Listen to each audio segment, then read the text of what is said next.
I'm going to run the intro music. The weekly way. Oh, I can't spend the nose. The weekly way. Oh, can't tell me home. The weekly way. Did you see it? The weekly way. I'm glad you stopped by. Take him to him, baby.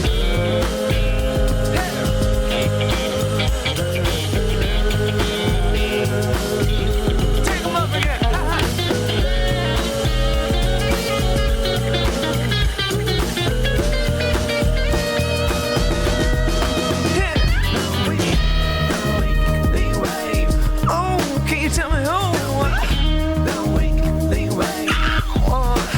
Yeah, the weekly way.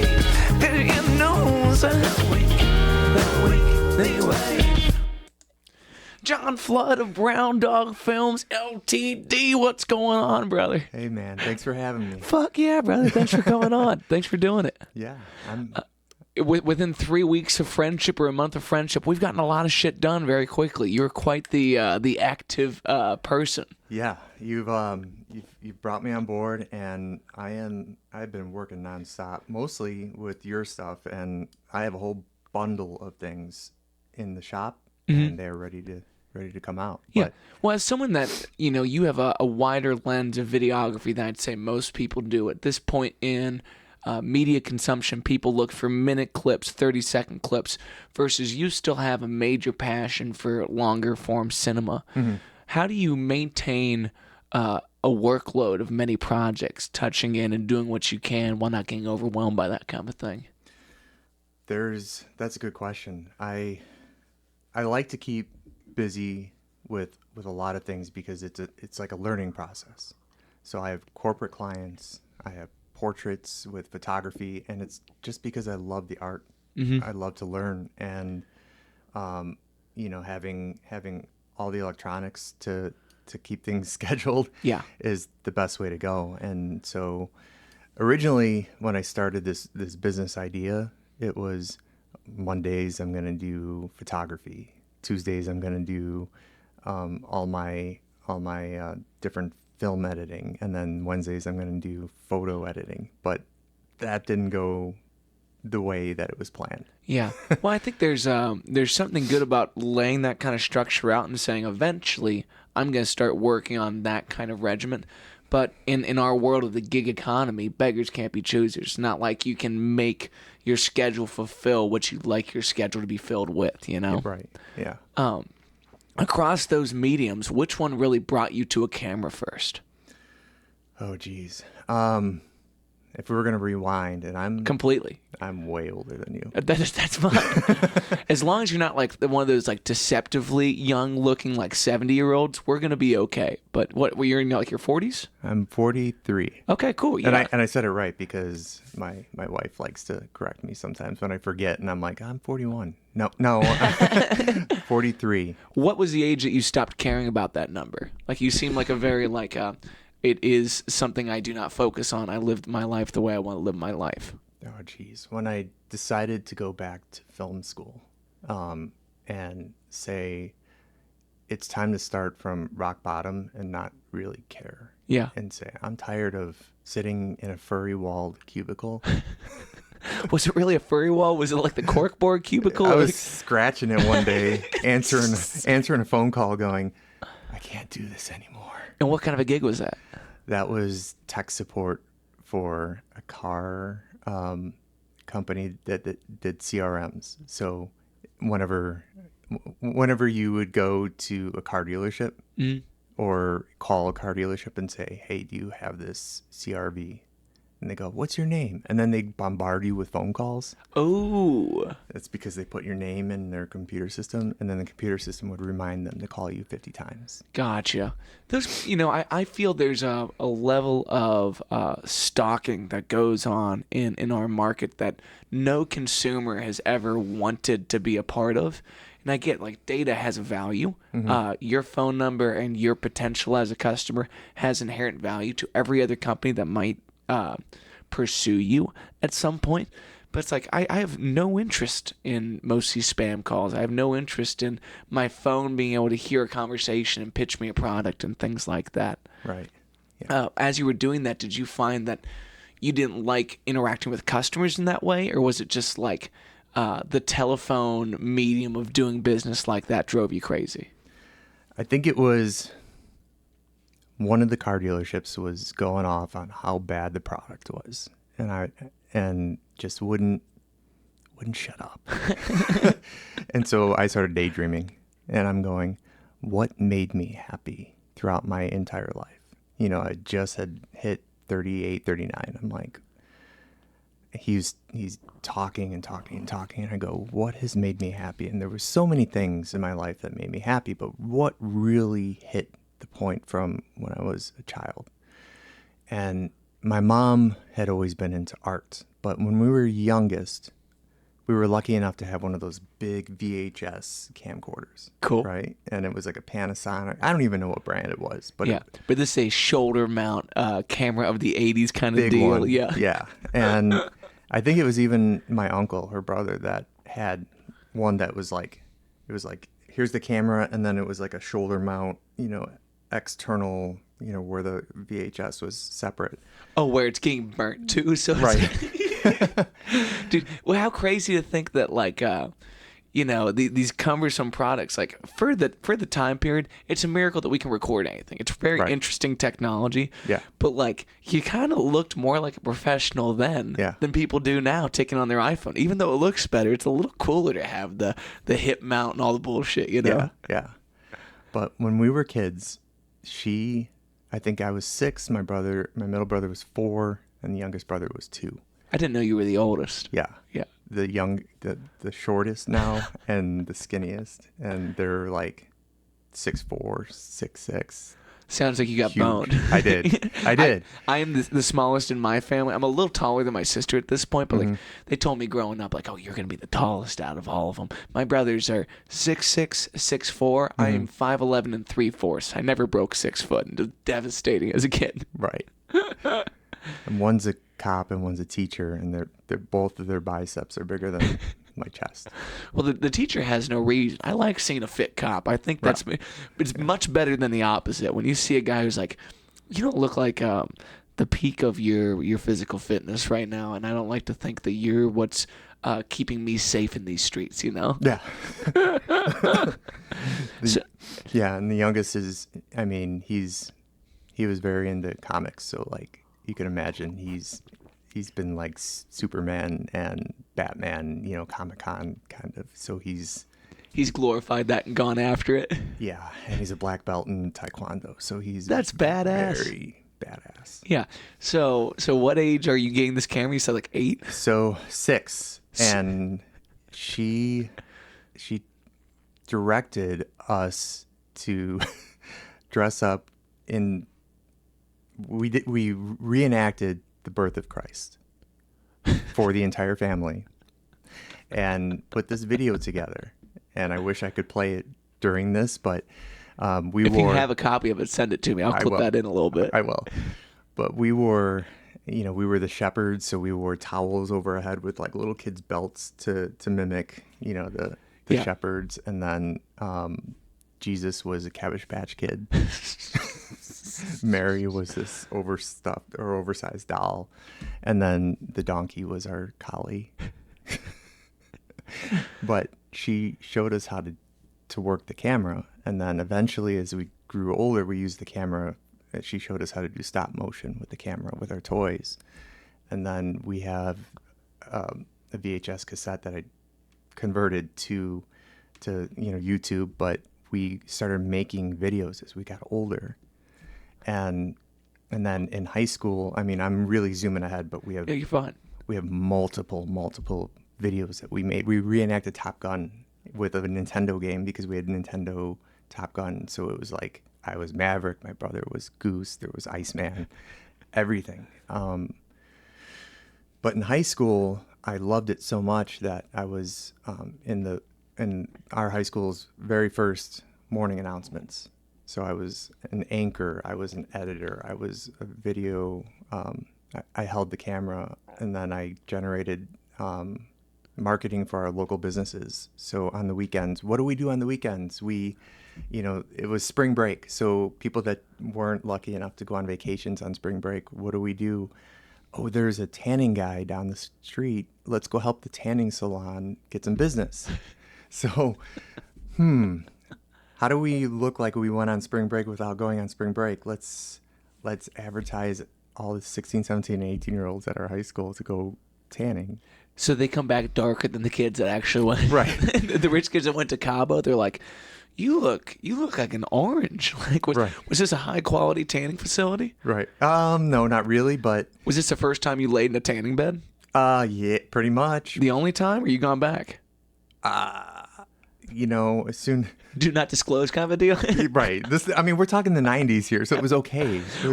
I think it's still okay. I hear a lot of people saying like, okay, the way you don't get burned on vacation is you go get a base layer at one of those things. I just never laid in the convection oven that is a tanning machine. It seems like a very interesting experience. Like, it makes me think of the movie Dodgeball, where Ben Stiller gets in the, I want to burn, and he puts the goggles on. And it smelled like roasted chicken. Oh, God. Or something roasted from the people before you. But before Jackass, I was coming up with skits, for these. So it made people laugh on the weekends to go do something funny. So it was me and my buddy doing tag team. Let's switch off in the tanning bed, and it was something that made me happy, so that became, when I went to college the first time, my minor was theater. So I took a film class then, and all these sparks of film kind of hit me while I was sitting there in the furry walled cubicle. I need to do something with film. And that's really where it came from. And then all of a sudden it was, I got to go to film school. Yeah. I can't do this YouTube jockey stuff where everyone's like, I'll learn how to use a camera through YouTube. Mm-hmm. There's something missing. The art, the science behind it, the patience, when you watch YouTube, I watch my daughter watch YouTube Kids and say, I need this, I need this, I need this, but you don't really understand why you need it. Mm-hmm. You don't really understand the thought behind it. Let's take the tool and understand what the tool does. So that's why I went back to art or to film school. And at this point, you said you're 36, 39 when you make that decision? 39. It was right before the pandemic. So you're married at this point. You have your daughter already. Mm-hmm. What was it like as a family man to bring up a career change to your spouse and actually start to fabricate how this will be possible? I actually have a video of it of her saying, you got to leave this job. You got to be happy. You got to be happy with what you do. And it couldn't be overnight. It had to be an investment. Mm. And you got to plan it. You can't just do it overnight. And I think you can agree it's an investment. You have to make yourself better. You have to plan, not your 30, 60, 90. It's your next couple of years. Yeah. So how did you start to kind of back engineer where you wanted to end up as a cinematic composer of many mediums and whatnot versus what are the means that we need to live our life? I tested it with Crossroads Church because I was looking for an internship because we were required to take internship hours. And during the pandemic, everyone was closed and everyone said no. And the only people that would allow me to work with them was Crossroads Church, which took roughly 12 emails and 3 in-person drop-ins and just being a pest. Yeah. You're a very pleasant pest. You're a very personable guy. Some people hear that and they're like, "Oh, it's time just to beat the door down." It's like you have to seem like I want to say yes to you every time you walk through that door. So that email 11, even if I wanted to say yes and I couldn't say yes, email 12 broke the back. Right. Email 12 got you there. Right. It was like, so if you're not the right person, who should I be bothering to get in this door? Mm. finally I found the right person, and then when I met him in person, there was no eye contact. It was like, yeah, you can hang out here, just make sure everybody's cups of water are full, and it was like, fine, I'll do whatever it takes. Sure. I'll do whatever it takes. And then finally it was, well, if you want to hold this light, you can hold it for 3 hours with your hands. And then it was... Thank God you're as fit as you are. People don't realize how hard it is to be a grip. Like, I can't imagine what a lot of those gigs do entail. Mm-hmm. But one thing is definitely forearm strength. Like, they'll kill you. Right. And then it was, if you want to show up at this location, make sure you show up on time, and then just stand back and don't do anything. And then at the end, you can pick up the cords and make sure that you wind them up right. And then I didn't wind them up right. And then it was like, do you know how to do this right? No, I don't. Can you teach me? I mean, training cables is quite the bitch. People don't understand, like, every single cable from the moment you take it out of the packaging has a way it wants to lay at the end. And if you don't lay that thing out in the hot sun, it's not going to roll the way that you tell it to roll. Yeah. So one day you got to lay this thing out on a 90-degree driveway, make sure this is going to be coiled exactly how you want it forever, or else you're going back to the driveway again. You know? And so there's 40-year-old me being told by like a 19-year-old, you're doing this absolutely wrong. Sorry, man. Can you show me how to do this right so I don't mess it up again? Yeah. And there was a lot of humility of, please show me how to do this right. When they realized that I wasn't going to come in and be an arrogant jackass, that it was like, please teach me. Yeah. That's when you can step ahead. So that's a big ego adjustment for a lot of people, and everyone likes to assume that they're humble, especially when it matters. But it's a tough thing to learn. And was that a journey you started the day that you left your other job, or has that always kind of been your persona? I think it's something that my mom taught me, was always have these Dumbo ears whenever you walk into a new place. Just make sure that you learn and make sure you say thank you. Always. And step back and let people talk, because that's the only way you're going to learn, and that's the only way you're going to get better. That's incredible advice. One thing you said about your mom that really shocks me is like the stop motion thing. Like what would lead her to be as intuitive with a camera at that point in time? Like, she's not a generation that grew up with that kind of equipment. So was she always a very tech savvy woman? No, but she always... I think it was my grandfather that taught her how to change a tire, Well, you know what? She worked at Illinois Bell. She was the first woman to climb a telephone pole. Sweet Jesus. in the city of Chicago? Well, in Illinois. Okay. In all of Illinois? Yes. Holy crap. And I don't know if it's all around the U.S. or if it was Illinois, but she's got a plaque. And she was the first woman to do it.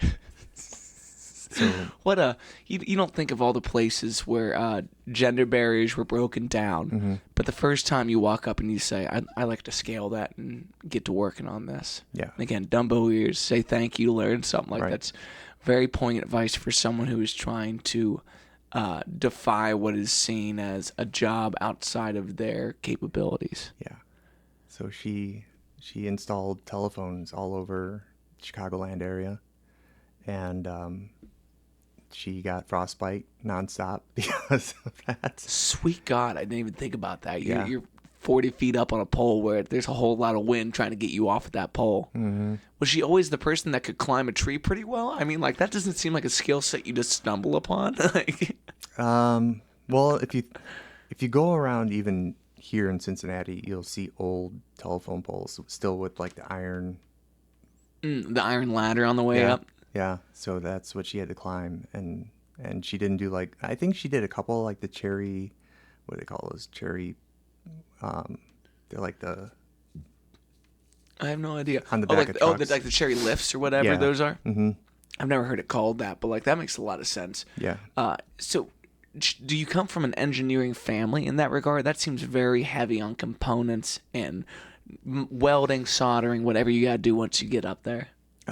Not really, no. But, when I was younger, she taught me negative, positives, everything. So I was taking apart radios and remote control cars, and she'd be like, this goes here, this goes here. And so for me, it was really easy to figure out, and it was just genetic. Yeah.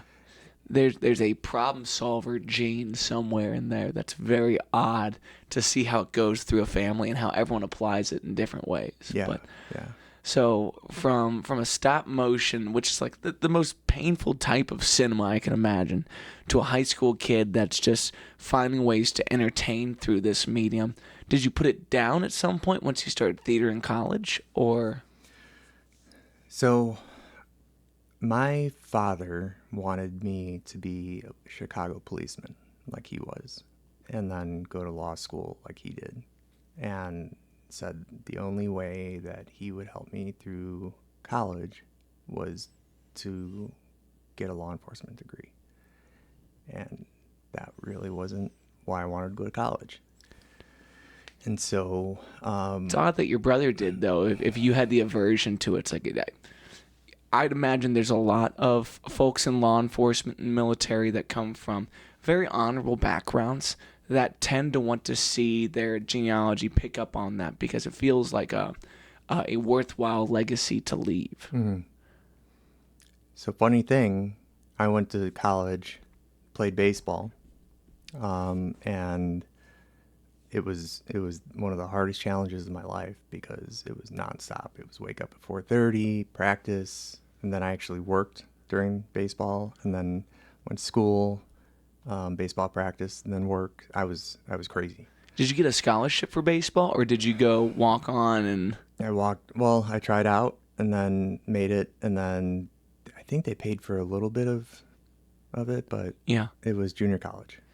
Dude, what a defiant way to, because people don't understand the difference between high school and collegiate sports. It was something I was never capable of, but I watched two of my brothers do it, and it is probably more than a full-time job. And at that point in your life, learning your capacity for work, learning what you believe is where your tank runs out and where your tank actually runs out is a huge difference maker, especially when people go into the job field after they see you were a collegiate level athlete. It says something about your character, Yeah. let alone the guys that go in there with no money offered, no comforts offered. I want to play ball. I'm not taking no for an answer. And if I got to work a job outside of that to be able to afford to go to school here to play ball, it's what I'm going to do. That's crazy. Yeah. And I was a little bit of a hybrid of what you just mentioned with your family because I was also in plays in junior college. So I was the lead in one play, and I was like the third character in another play while I was playing baseball, working. How do you mentally keep up with, especially something like theater, where it's so much read and regurgitate? It doesn't seem like there's many plays in baseball necessarily memorized, but you are decoding every time you walk up to the plate, and you are thinking about the innermost working of the game. Do you feel like you have a separate part of your memory for just that kind of field of interest, for just theater? Or how did you, like, what are your memorizing techniques for that kind of thing? Oh, geez. During baseball, we had to memorize quite a bit in college. Now I still play baseball. Yeah. And it's like Sandlot, so it's a lot of fun. Yeah, a little more casual. You and Big Rob going out there talking a little trash. Yeah. And if we try to even give each other signs now, we end up, giving each other the fingers. We walk away, and Yeah. we're like, it's not going to happen.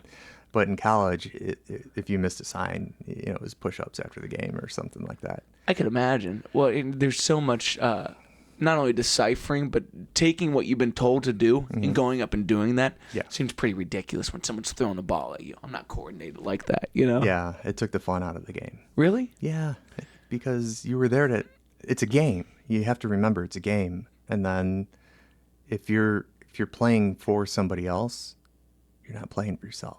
You're not playing for the fun of the game. And did you lose it in junior college, the fun of the game, or did that kind of wane in high school and you thought it would fix it to play in college?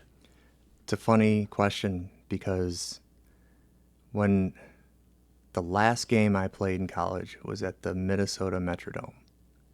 It was awesome. Yeah. I had 3 big hits, 2 ground rule doubles, which is when the ball hits in like the turf, then it bounces into the stand. So it's like a home run, but it hits right before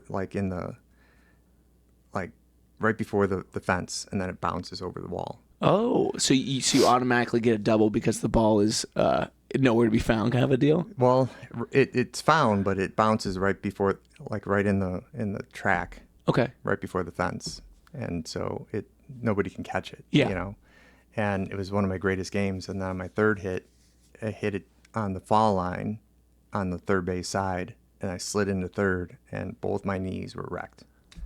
How so? ACL, MCL, or whatever it was? I had to take 2 years off of baseball, and I pretty much told coach I'm done. I can't play anymore because I was a catcher, and so they were ready to pop. Yeah. How's that affected your long-term mobility with your knees? I don't catch anymore. No shit, it's pretty much all knees, it seems. Yeah. But I didn't really respect the mobility it takes to be in that position as long as you are, and also to spring from that part. It's like the strength in your hip flexors and all throughout your legs to be able to go from totally recessed and like relaxed to hyperextending something seems pretty common. And those seasons, we start practicing, I think in November, and you're playing in and outside in Illinois when it's snowing. I mean, there was snow during games.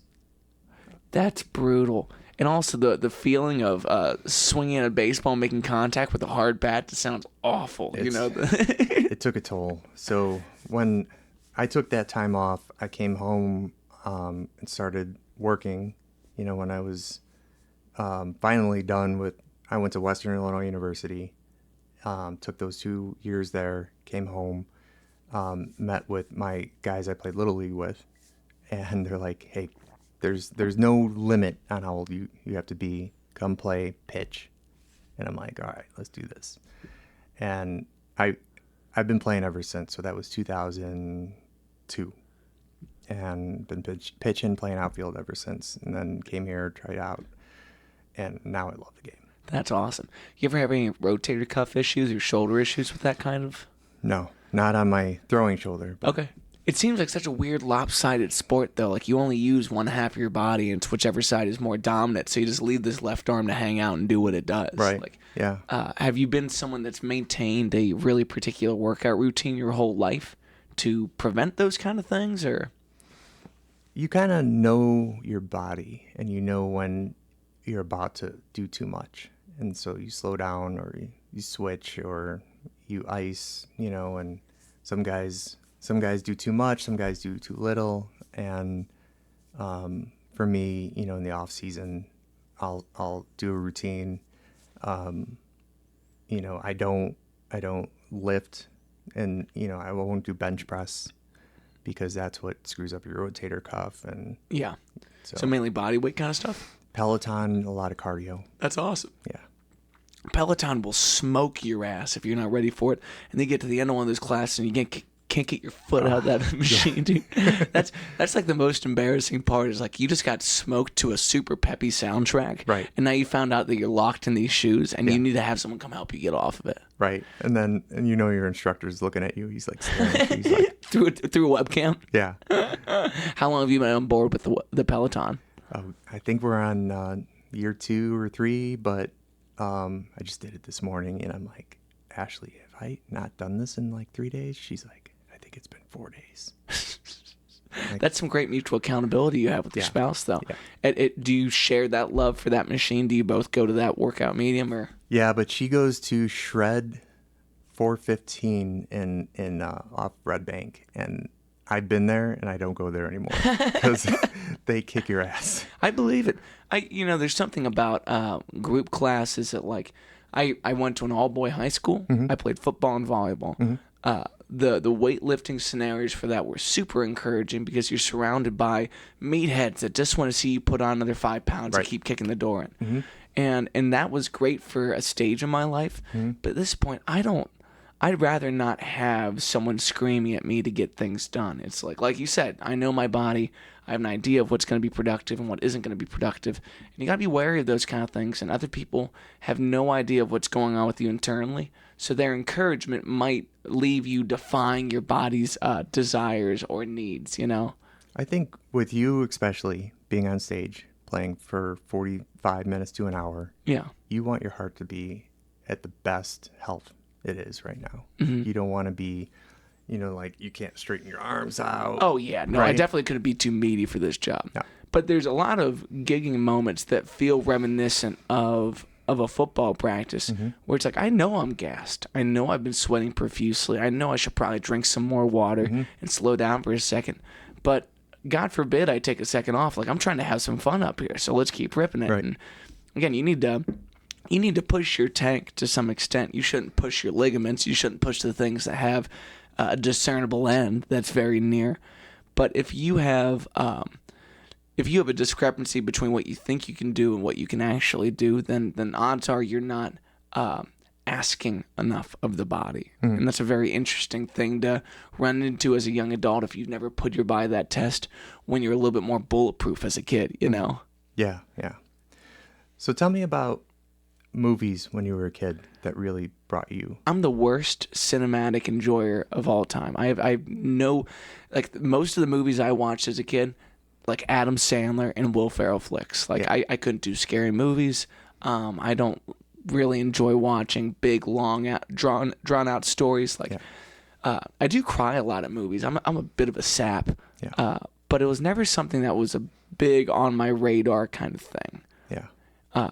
So I wouldn't say I'm the best to even ask about that. But when it started to affect my professional career, that's when I started to see the artistry in it. And through the process of a couple of music videos and realizing what it means to storyboard an idea, and then to say, okay, I think I know how this messaging is going to go across in 3 minutes, and then find out it doesn't. And it's time to reframe and repurpose these things and write a new story with the materials in front of you. That's where I've grown to be a very adamant enjoyer of that art form, but I still don't watch a lot of movies. Yeah. Do you have flicks as a kid that were calling you into it, or things that kind of scared you away from the task at hand with film? A lot of movies changed after film school. After basically what you just said, because each movie that I loved, as a kid, and then those movies that I would turn on so that I could take a nap, and they were the comfort movies. Yes. Like the Indiana Jones and The Beach. The Beach, I love The Beach. What is The Beach? The Beach is with Leonardo DiCaprio, where he decides, like, in his early 20s that he's going to go and travel to Thailand. And someone gives him a map to this beach that's, like, the perfect beach. And one side is, like, all weed. That's it's got a security guard that's overlooking this all weed side of the beach, and the other side of the beach is a bunch of people that are thriving and surviving off of not only the weed, but they're thriving and surviving off of fishing and keeping it secret. I feel like I may have watched that in high school. Now that you start to kind of recall, do they end up killing him? Is that They don't kill him. They kill one of the folks in the community? A couple people die because of shark bites and this and that, and the ending is not so great. Yeah. It doesn't jog my memory as much, but it's interesting you say, like, there's so much, there's comfort foods in terms of, like, a lot of people feel the way about Friends. They feel the way about their favorite sitcoms. Like, things that you do inherently put on just to have rolling in the background and keep you a little bit more, wide frame what you're thinking about. I feel like, speaking of Friends, if I say this and somebody's listening, I'm going to get shunned. I can't stand Friends. I'll make sure we clip that. You're going down. I feel like I'm going to get shunned, but I'm like, I get so bored. I'd rather watch Seinfeld. And then when I was a younger kid, I'm like, I can't stand Seinfeld. Really?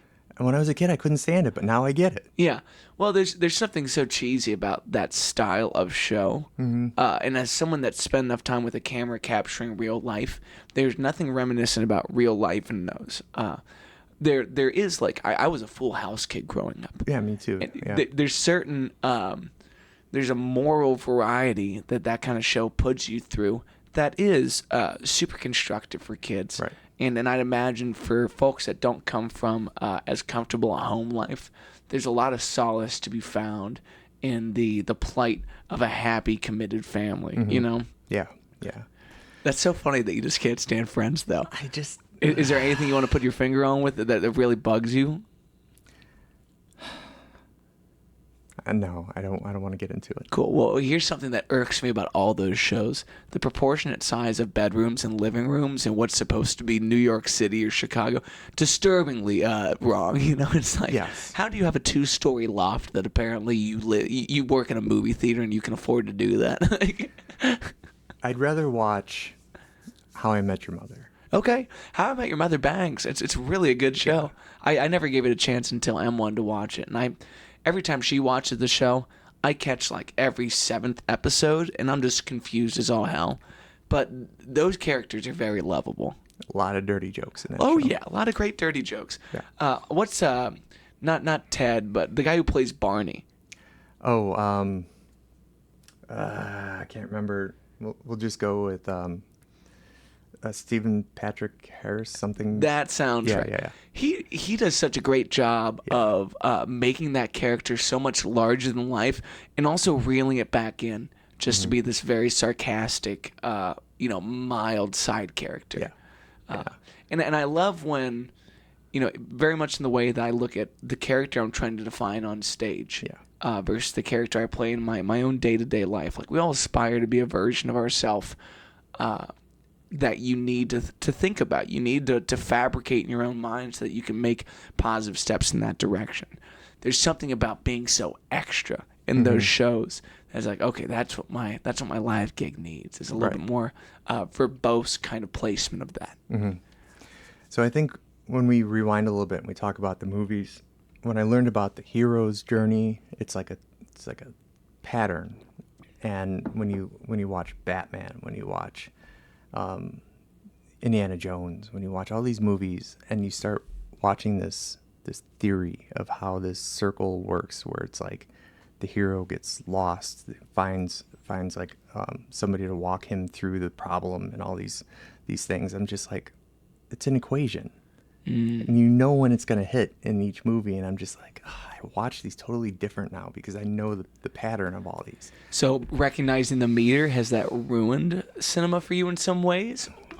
No, it just, if I were to make a movie, I know exactly how to make it so that people would enjoy it.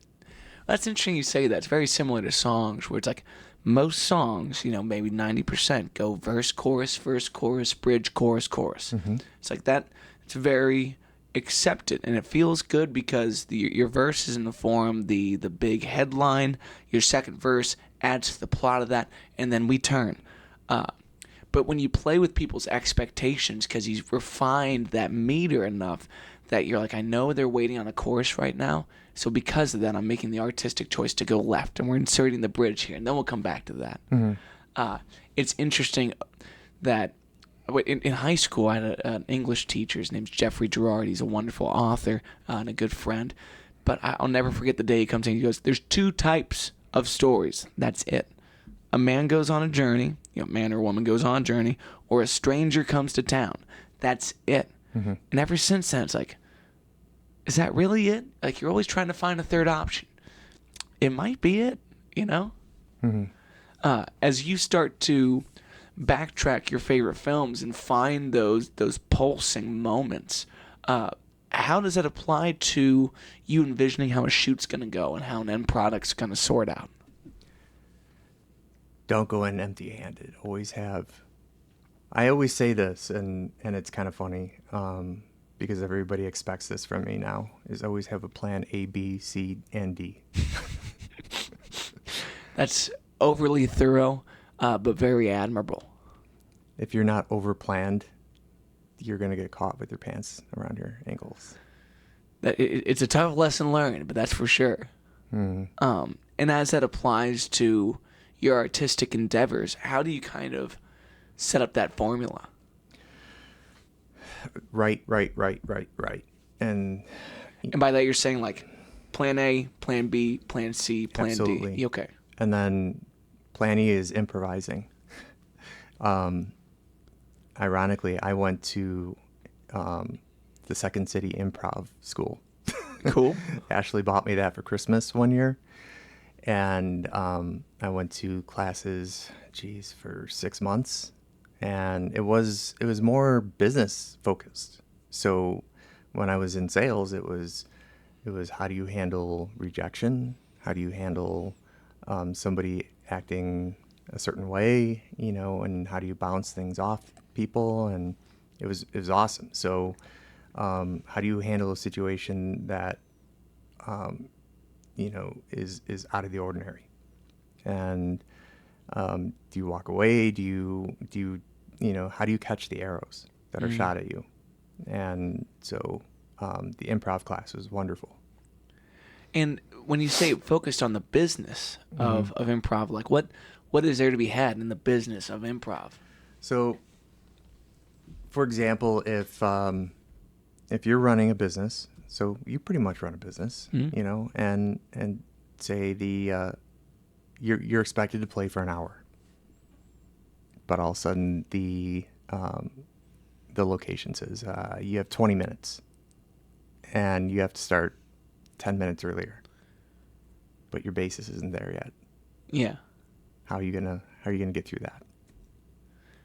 And that seems like a time in the field kind of issue. But so you're saying as like as improv presents the problem, how do you start to sort through all the facets of the problem at hand? Right. The anxiety, your drummer's going, shit, I don't know what to do, and Yeah. I don't have time to set all this up. And you go, all right, maybe we can make this into a smaller show. Maybe you don't need, this setup. We can do a smaller setup. Yeah. We can just do an acoustic setup. Maybe we can do this, we can do that, and let's go with plan D. Let's go with this, and how can we rearrange? So, And what would you say is like the most potent advice you got from that kind of schooling? be okay with failure. It's great advice. Failure's quite the bitch. Yeah.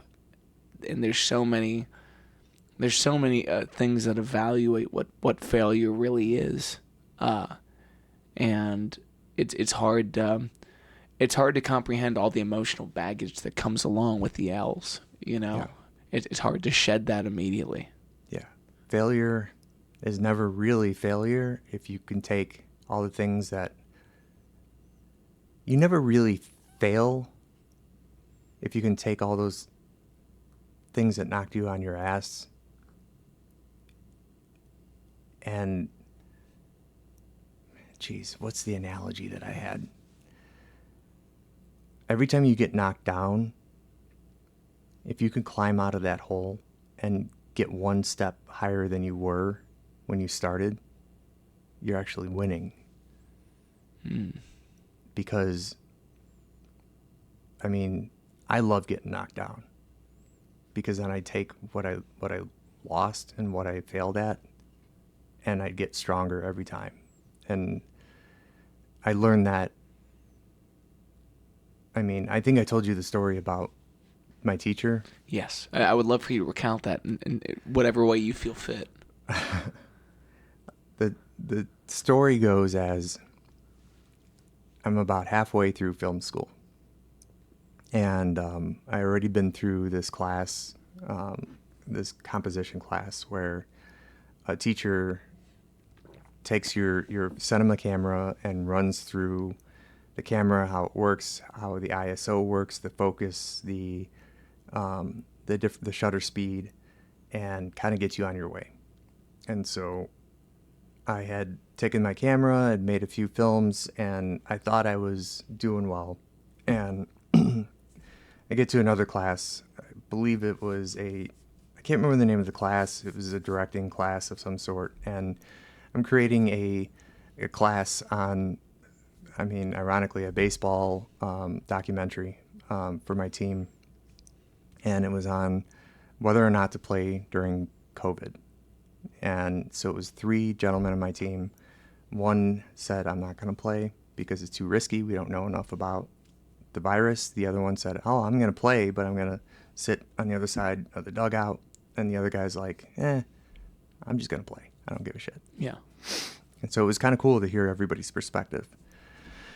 And so one day I went out and I shot B-roll, which is supporting footage for the film. And I walked around the baseball field, and I was shooting like the guys walking by the fence. I was shooting the guys tying their shoes, swinging their bat, a baseball rolling down the dugout, just whatever I could get. Yeah. And so part of the class is you turn in that footage. He looks through it, and I get an email back going, your footage is shit. He's like, you got a D on this project. And I'll pull up the email. Well, actually, I don't have the email, but I have the email requesting, can you tell the story to my class? And he goes, your footage is shit. And I email him back, and I go, what do you mean it's shit? And I'm like, can we talk? And he's like, here's my phone number. And he calls me. He's like, I think your footage is shit. And I go, what's wrong with it? He goes, it's the exposure's too bright. He's like, it's too blue here, and I think it's complete crap. And I'm like, all right, so what do I have to do? And he's like, meet me in the Zoom tomorrow morning. And he's like, you got to take the day off. Oh wait, no. Before I took the day off, he goes, meet me in the Zoom. I need 4 hours of your time. And I'm like, shit. All right. So in this, he's talking to me, and he's like, this part of your camera, do this, do this, do this. He's like, when you get to this spot, I need you to hold the camera this way, and then I need you to hold it against your chest, and then hold the camera this way, and then focus this way. And then he's like, tomorrow, if you want more than a D, you need to take the day off of work. And I'm like, take the day off of work? Is this while you're still working the CRM gig? Mm-hmm. Okay. And he's like, yes, you need to take the day off of work. And I'm like, shit. I'm like, all right. Well, I need the grade because this is my future. This is my passion. This is where I want to be. And so I called my boss. I'm like, I think I'm getting the cove. It's a good time to fake it. I mean, right, if you're going to pick one. Right. And she was like, all right, I'll come in. And so Were you working remotely during COVID? This was, yeah. Okay, cool. Yeah. So a little more permissible in that regard, too. Mm-hmm. So I woke up at about 6 in the morning.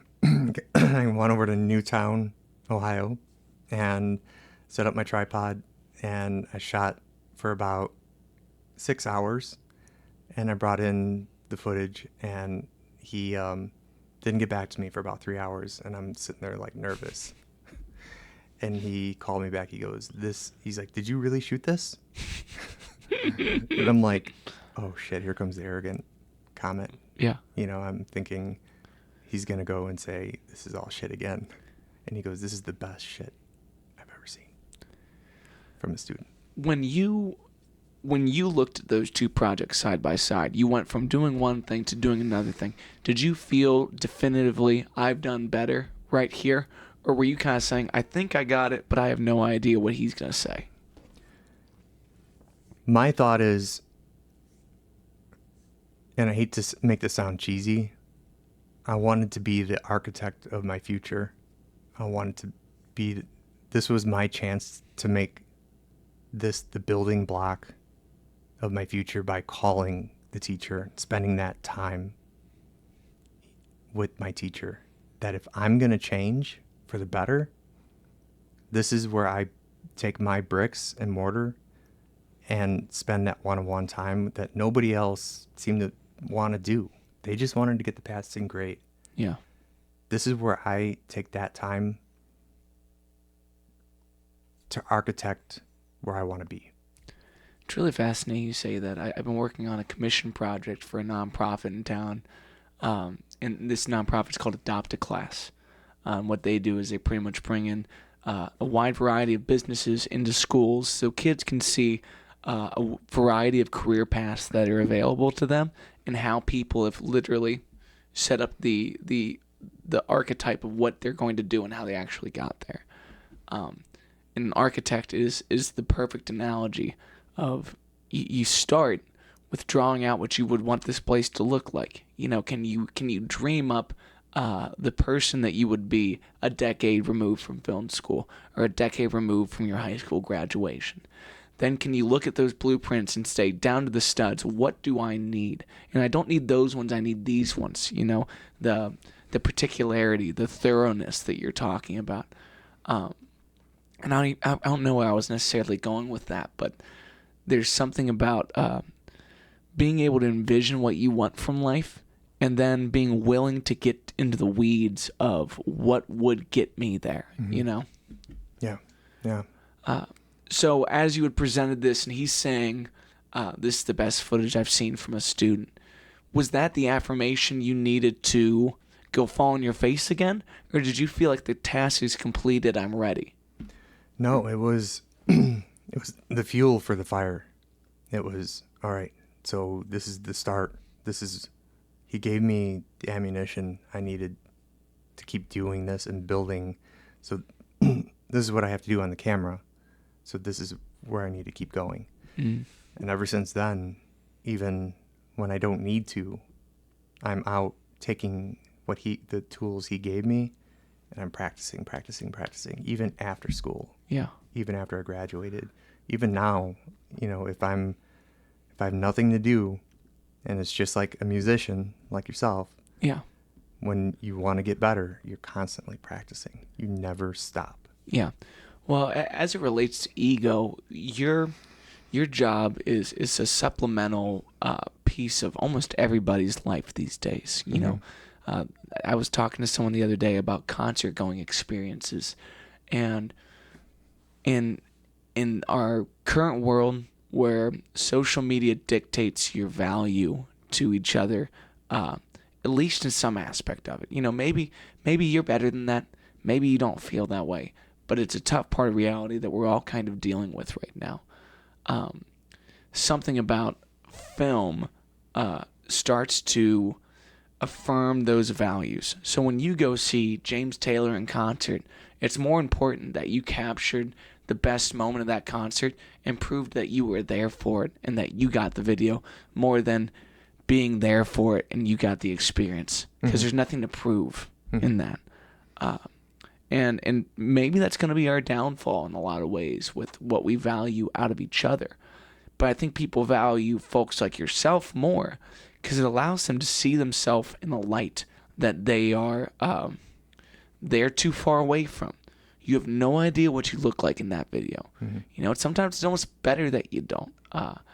When you have someone like yourself, a very talented videographer and a very personal individual who wants to get to know you and then reflect that through the art, that's an easy delegate and say, you crushed it. I don't care. You do exactly what you need to. Mm-hmm. And as someone that spends a lot of time on the other side of the camera, I've grown to be less fond of what happens there and just trust the professionals for what it is. But there's a lot of people, and I think the women in our lives are dealing with this more than a lot of the men are. But it's like, if you capture my essence, I need to approve of that essence before it goes out, because that's not me, but that is me. Mm-hmm.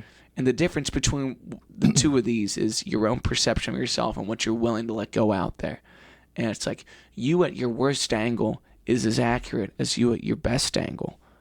But your comfortability with that is so hard to get your hands on. And as that relates to talking clients through, a portrait session, which I'd say photography is so much more romantic than videography, because videography can't get around the facts at all.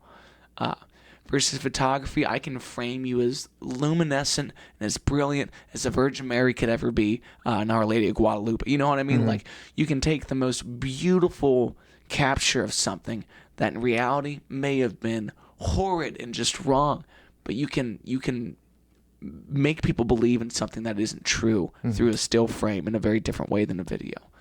So how do you get people to accurately frame themselves for you to get the cleanest capture and then deliver them a product that makes them feel like, oh, I liked working with Jon. I'm going back to Brown Dog. It's like this was right for me. I'm learning that every day. So it's hard. There's some days that, when I was out with you, I learned, I told you what I learned. I needed certain tools that I didn't have at the time, which, as a last minute kind of call to me, I was like, oh, God. More than last minute, 4 hours in advance.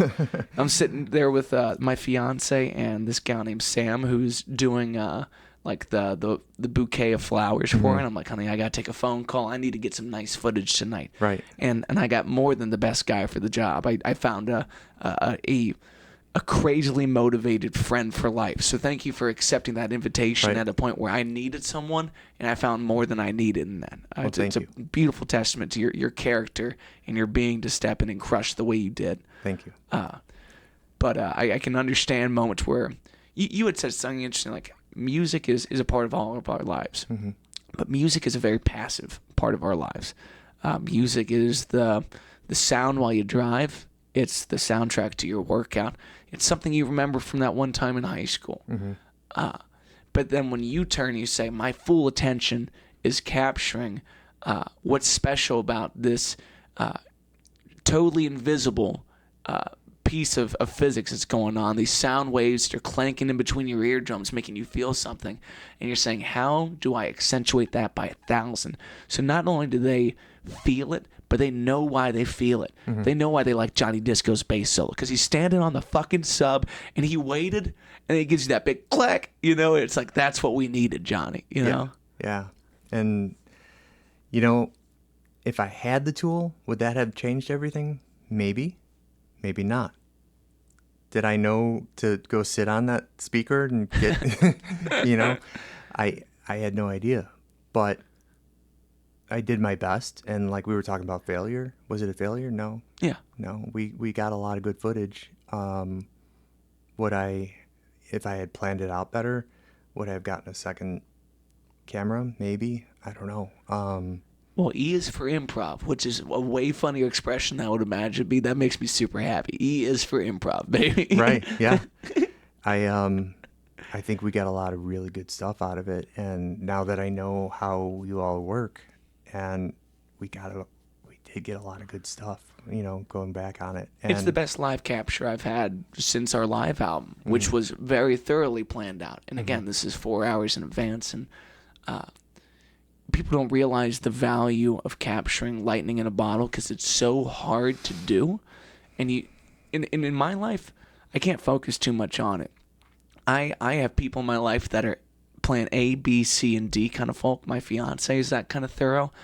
I am what do I think I need to do? Let's go do it kind of a person. Right. And that is to my downfall probably more than 50% of the time. But it just comes along with being an emotional thinker. And there's something between someone like yourself who has that keenness for thorough, and then folks that are willing to fly by the seat of their pants, that you get that lightning in a bottle. You just don't know when you're sparking at something that actually means well. Something that's perfect for it. Yeah. As you take on projects like that, I think I would imagine the goal is always to get footage that the client likes. But what defines the footage that you want to get when you step onto a new shoot? That's a good question. Over the years, when I was talking to a photographer about this, that I kind of grew up with. We were laughing about it the other day because I had shown her some of the portraits that I've been taking lately. And about 2 years ago, I had shown her portraits that I had taken. And she's like, your stuff is very HDR. And Janelle, if you're listening to this, you're probably laughing when I bring up your name. She's like, your stuff is very HDR. And, it was very saturated and very contrasty and very... And she goes, you might want to listen to to the client and what they want. And so it's changed over the years, and it's been a lot more neutral. And then, like I told you the other day, I listen to the music, I'll listen to the scene, I'll find the skin colors, and then I'll find where the sun is, and then the season, and I'll kind of find the best colors with that work well. And if it doesn't work, the client doesn't like the colors, I'll go with what the client wants, and I'll mix that in.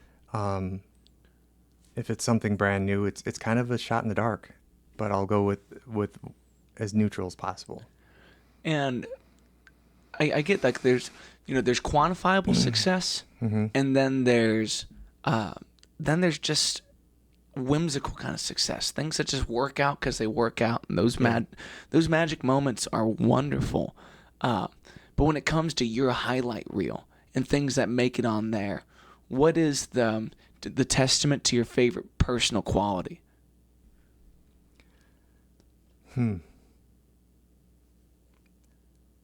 Stability. So I'll only cut out the parts that are stable. Yeah. And then I really do like a lot of blacks, a lot of darkness, a lot of shadows, a lot of things that, I don't know. I'm a big fan of Halloween. Mm-hmm. So anything that... Congrats on the occasion coming up. Thank you. Do you have any plans for it? Anything weird you're going to do? You seem like the neighborhood dad who's like, walk in my backyard. You'll probably never make it out, you know? Oh, we are the Griswolds of Halloween. Everything is homemade. Nice. Really? There's no yard garbage. No blow-ups. That's pretty cool. Yeah. God, everything's homemade. You must be a true nut. Oh, yeah. Yeah. So not to change the subject or anything. Please. But, everything is homemade, and we have a big scarecrow, a witch, and everything that has been homemade. But when we were younger, Mom made us watch all the classic horror monster movies, and then she would make our costumes, and everything was homemade. So we carried that on, and in Chicago, Halloween is 10 times bigger and blown up than really around here. Why? Because the city's scary? Like, kinda, what's yeah, that? Kinda. I mean, it's Chicago. It's y'all are disgusting up there. I was hanging out with one of my Chicago friends the other day. One of our favorite couple friends, my buddy Phil, he had to move out of Cincinnati because our air quality sucks, and it was giving him some reactions. He went back to Chicago. I'm like, Smog City, where they give you onions just to try to keep your immune system up? What are you guys talking about? Strap it to your feet and let's call it a day. Put some flip-flops on, baby. right. So you just grew up in a very Halloween-centric city and home. Yeah. Did you always make your own costumes? Is that a tradition of your parents?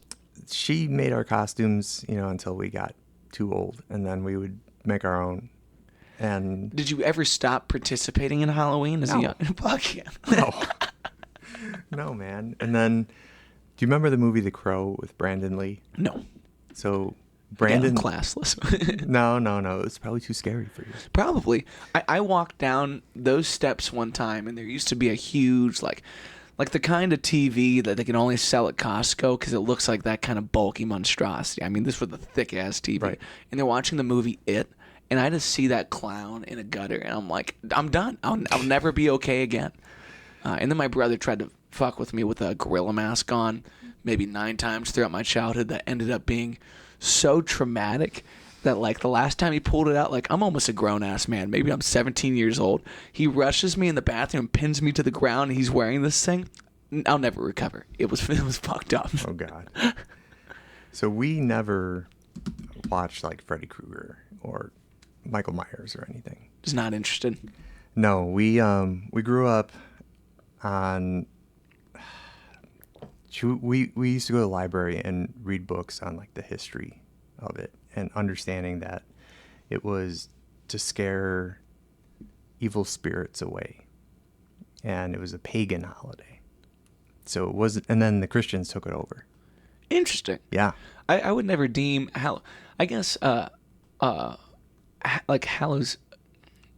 I don't really know where there's a religious undertone, but I definitely remember some kind of faith aspect. I grew up Catholic, so like there was mentions of Halloween in some ways, but I'd always kind of felt like it was it was a weird holiday that had nothing to do with our faith background, you know? Yeah, there was. It became All Saints. Well, All Saints Day is November 1st, and so on Halloween it was like to scare the evil spirits away before the saints rose. So there's a whole thing on it, but we were very involved in Halloween. And so for me, I keep trying to get my kid to be more excited about it than Christmas, but it's not going to work because she gets gifts on Christmas. So you get to dig a ditch on Halloween. You know what I mean? Come on, kid. It's cool. So before I show you this, and we'll put it on the video, I guess, right? Yeah. I was so excited about Halloween because my mom made a really good point when we were kids. She's like, it's the only holiday that you could get to dress up and be whatever you want to be, and nobody can say anything about it and make you feel bad, embarrassed, or guilty, or anything. Which is true when you think about it. I went to an all-boy high school. You could get bullied for anything, especially dressing up on a holiday. You know what I mean? You're right. You're right. But I hear what you're saying there. It's like it's an admirable thing to remind a kid. It's like you may not always get social freedom to be weird and act yourself and have no filter. This is one of those days. Embrace it while you're young and never lose that, you know? Yeah. Our Kings Island in Chicago is called Six Flags Great America. Cool. And so my first semester of college was at a junior college up there called College of Lake County. And I only went there for one semester, and they had a bulletin up saying, come audition for Fright Fest, 1998. And I'm like, so Halloween for 5 weekends? Gluttonous. I'm like, hell yeah. So for 10 years. Very nice. Here, show that to the camera just so they can get it straight to the frame. For 10 years. It's quite the cheekbone setup, too. I was a vampire, a zombie. That is wild. I was now a troll. Did you make that? No, somebody else. Okay, cool. That is wild. Puppy. Sweet puppy. Yeah. You're like, this was me during the summer of 97. Yeah. So I was. Are you good with makeup? I am. And so when I was working at that CRM place, I'd show up in that kind of scare the fuck out of people, and the people next to you just pop over with that kind of shit. Right, yeah. There's something so interesting about that permission to get out there and be weird, but also the medium of makeup is, you know, today it's more of a utility in some ways, but like there's nothing more easy to get sucked into than the rabbit hole of like extreme makeup makeovers, where someone shows you their bare face and then takes you to the nines with it. It's like, you can really change the way people perceive you with that kind of thing. Is that good? I don't know, you know? So that's the other thing that is like, growing up, I was into the theater, film, you know, and this whole element of being creative. And I was pushed a direction I didn't want to be. And so I finally was able to do something that I wanted to do and live my dream. And I feel like now that I'm a dad, I want my kid to do what she wants to do and be happy. Yeah. You know, and it's like, it's my chance to be that good parent. And I can't wait to watch what she does. Man, I think that's I didn't know this for the longest time, and I still don't fully know this, but being a parent that enables your kid to not only feel the same fulfillment or more fulfillment in your life, but also to enable them to find the path that only they are qualified for. It's like we look around at our dream jobs and our dream homes and the things that make up the fantasies of our own mind.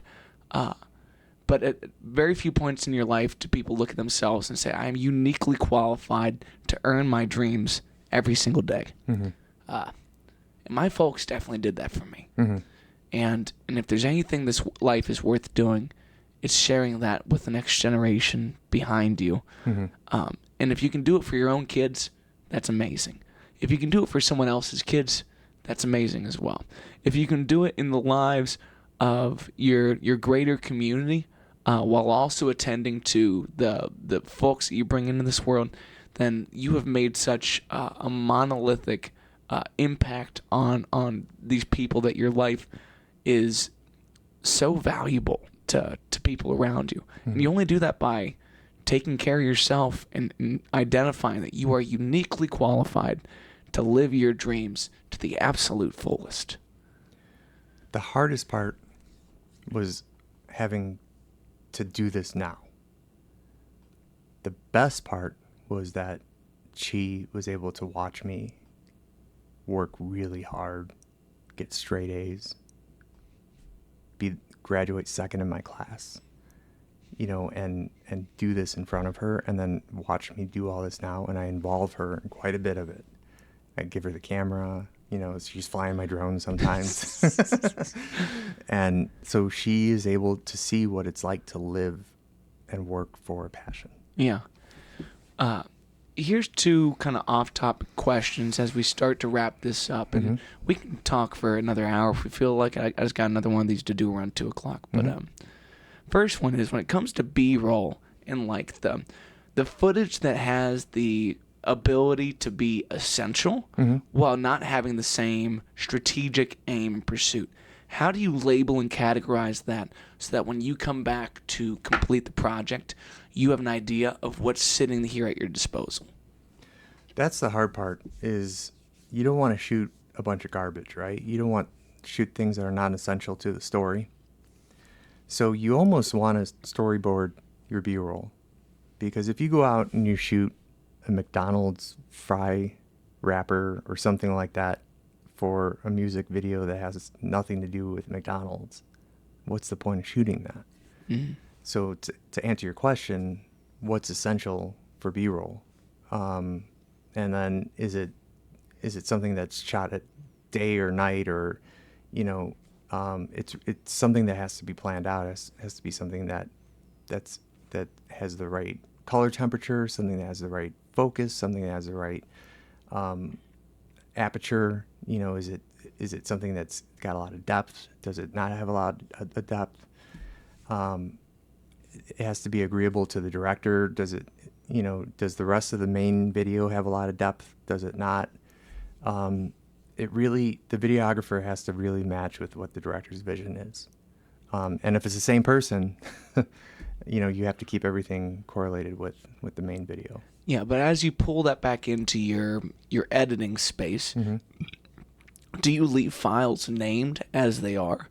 Or do you go through and highlight particular moments that you feel are discernible to what that was? Like, this is B-roll of baseball hitting backstop, B-roll of shoe tie, things like that. The individual files themselves? Yeah. I'll leave them in files. So, like, once I render them off the disc, I'll make sure that they are split into individual files. So, like, this one will be backstop videos, so there's 4 of them or something, and then I'll make another file folder and then do it that way. But individual files themselves, or individual like clips, there's just too many. And do you normally shoot in groups of 4 or 3? Like the clips? Yeah. I'll do 3 or 4 because, one might be slightly out of focus, one might not be, but I'll do 3 is always a lucky number. Yeah. Yeah, I always like especially when it comes to like final trackings of things. It's like, if you can't knock this out in 3 vocal takes, then today's not the day. Exactly. You should run 3, and then sift through what might be trash, and don't keep your trash unless you have to. Yeah. But it's hard to get to take 10 of something and still feel the same motivation and gusto about it. But when you're working with a time crunch too, it's like, then we have to do take 15. We gotta fucking deal with this. Yeah. I think what you just said just hits it on the head, because it used to be like a 10-shot ordeal, and then I'd sit there and go, none of these are going to work. What are you thinking? Just do 3, and if those 3 didn't work, cut them all, and then just move on. Yeah. Well, it's hard to reapproach after 3 as well. Like, there's a frustration saying, I can get this, and you try to start forcing the moment, and especially on something as telling as video, you just can't force it. You know, like I heard someone say this the other day about tracking vocals in particular. Like I can hear when you're smiling. You probably aren't smiling on take 7. You probably aren't smiling on take 8. Mm-hmm. And if you are on 1 through 3 and you're not on 8, they are not congruent. They will not splice together well. Right. And that fucking sucks. Yeah, exactly. As it relates to drones, do you think that the world of video will eventually leave the hands of videographers and be stable in their own environment so that you don't have to worry about stability? You have, 6 small propellers making sure that this thing is dead even. It's already going to be calibrated to be, perfectly level and whatnot. I was at a news station the other day trying to get an interview, and I turned them down, but I was in the news station.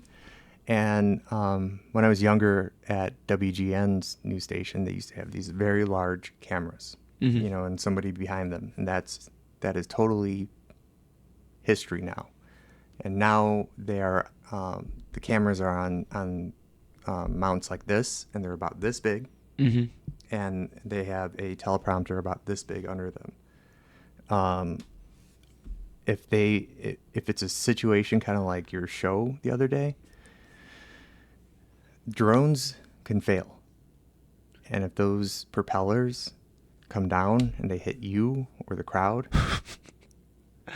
that's quite the liability that I hadn't thought about. It's like you hear about drones being used intentionally as weapons, but what about when they're unintentionally used as weapens? Where you're getting sweet concert footage on the way in, and there's a guy crowd surfing, you don't realize the height, then you give him a haircut, and it's like, well, it's going to take him 6 months to grow out that dread again, and he just looks messed up. Those blades will take off a finger. Really? Yeah. I guess I never really considered how sharp, but how light they need to be to propel that mechanism. It's like they can't be thick-ass propellers, going around this thing. It needs to be a razor's edge to prevent weight and also to get the lift. Yeah, and they sound like a swarm of bees when they come in. Yeah.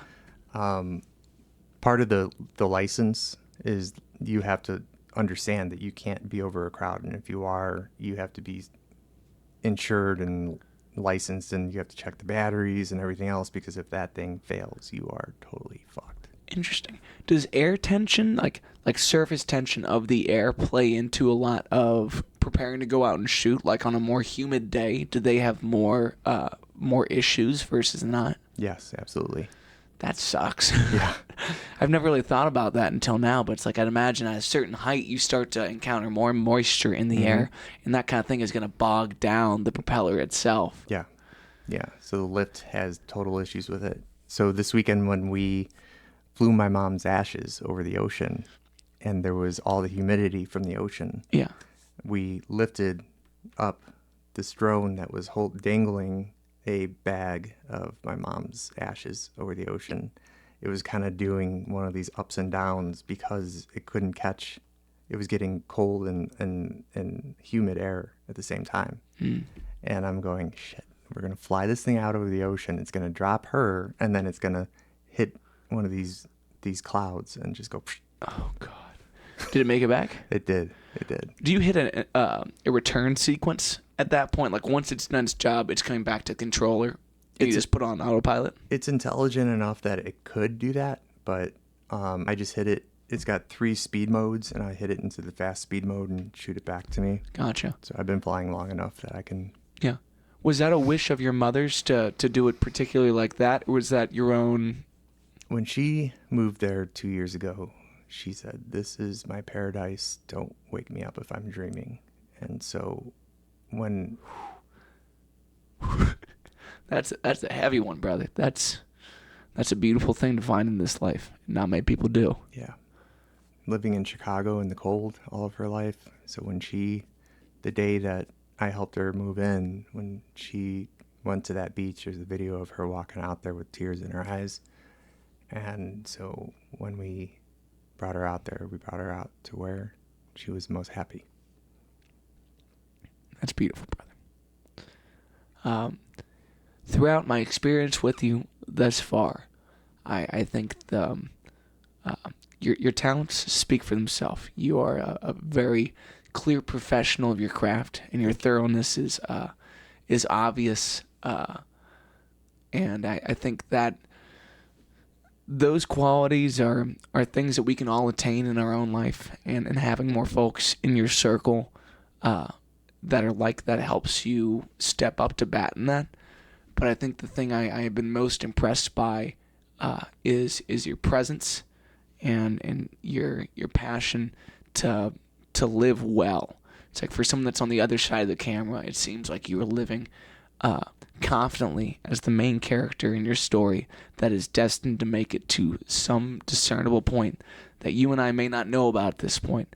But I think everyone can take a lot from that. Thank you. Absolutely, man. Thank you for coming on the show today. I really appreciate all you do, and let's do it again sometime. Absolutely. All right, Jon Flood, everybody.